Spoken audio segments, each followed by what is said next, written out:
Ассалаумағалейкум туғандар, қандайсыздар? Назарыңыздарда қайырдан эле базар жол каналы. Бүгін 4 сентябрь 2023 жыл мен сіздерге Бишкек шаарынын батыш тарабы Ала Тоо 2ден бир сатылуучу үй көргөзмөкчүмүн. Биринчи болуп баруу жолун түшүндүрөйүн. Азыр мен турган жер Ала Тоо 2 жана 220-148 жана 42 автобустун конечныйинде турам. Бул Ала Тоонун центральный көчөсү туган. Ошол жерден бир аз түндүктү карай басып, оң тарапка бурсаңыздар, Ак Кыя көчөсү менен. Ак Кыя көчөсү 46 даректе сатылуучу үй жайгашкан. 2GIS Яндекс картасына жазсаңыздар деле сиздерге көргөзүп берет даректи. Илди тараптан Фрунзе трассасы менен дагы келе аласыздар тугандар. Эми барып калган маалыматты үйгө жетип сиздерге берейин.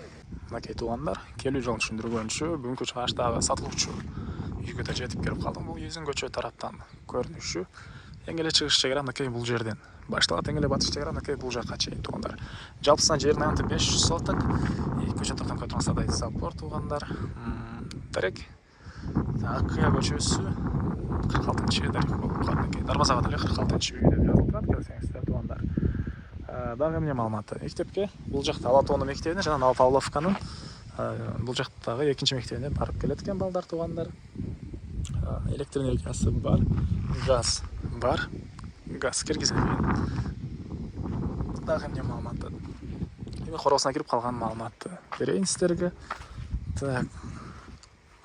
Мынакей бул коросу бул жакта 9га 8 болгон чоң үйгө расчет алып куюлган фундамент и төрүндө 8ге 7 болгон үйүбүз.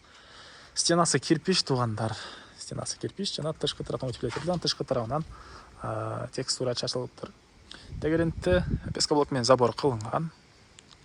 Так, дагы эмне маалыматы? Эми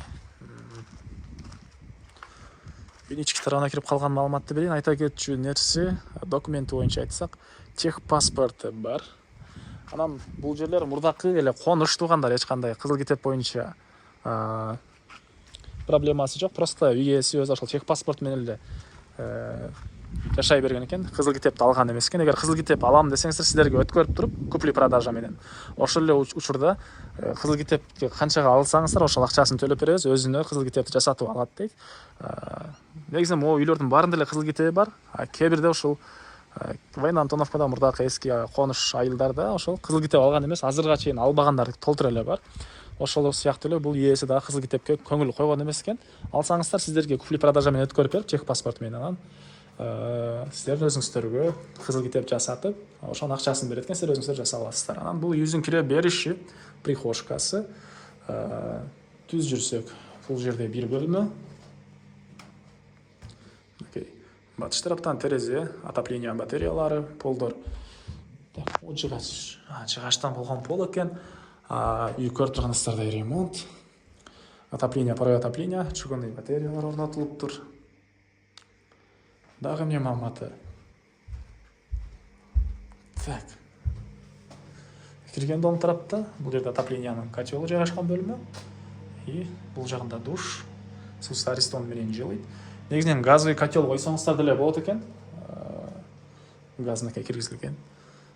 Азыркы учурда көмүр жана электр энергиясы менен батареялар жылыйт. Андан ары бул жеринде кухнясы, ракайын орнотулуп суу чыгарылган. Түндүк тараптан пластик терезе, полдор жыгачтан болгон пол, потолок гипсокартон. Анан оң тарапка карай кирсек, бир бул жакта мынакей мындай балдар бөлмөсү дейбиз, же спальня бөлмө дейбиз. Ушундай бир бөлмө жайгашкан, полдору жыгачтан болгон пол и түштүк тарабынан пластик терезе тугандар. Үйдүн арт тарабында эле бош жерлер бар. Азыркы учурда алма бактары да бөлмө салган учуру. Азырларда видео жүрүшүндө бир чекеден көргөзөм. Электр энергиясы бар, аны айтпаса деле көрүп турасыздар. Суусу бар экен, үйдүн ички тарабынан жана сырткы тарабынан да чыгарылган. Мектеп боюнча маалыматты бердик тугандар.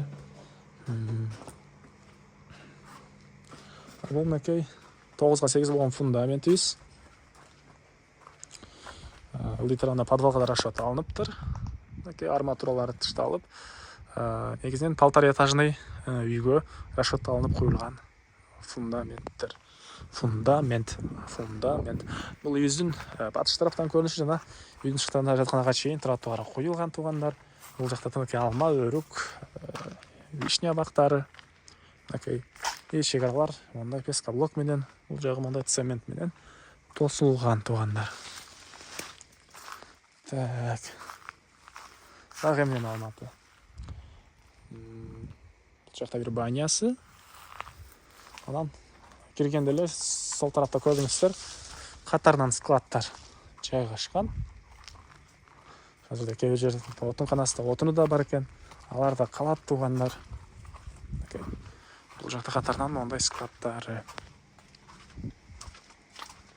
И киргенде бир эки машина кенен эле баткыдай жери. Кааласаңыздар навес кылсаңыздар деле болгудай же бул хос постройкаларды булсаңыздар, дагы бул жер кенен болуп чоңоет туугандар. Так, бул үйдүн баасы $40,000. Анан дагы сүйлөшүү болот. Ээсинин номери 0703 23 29 06. Экранда дагы и описаниядагы ээсинин номери ээси тел деп жазылып турат. Сонун кылып сүйлөшүп көрүңүздөр туугандар.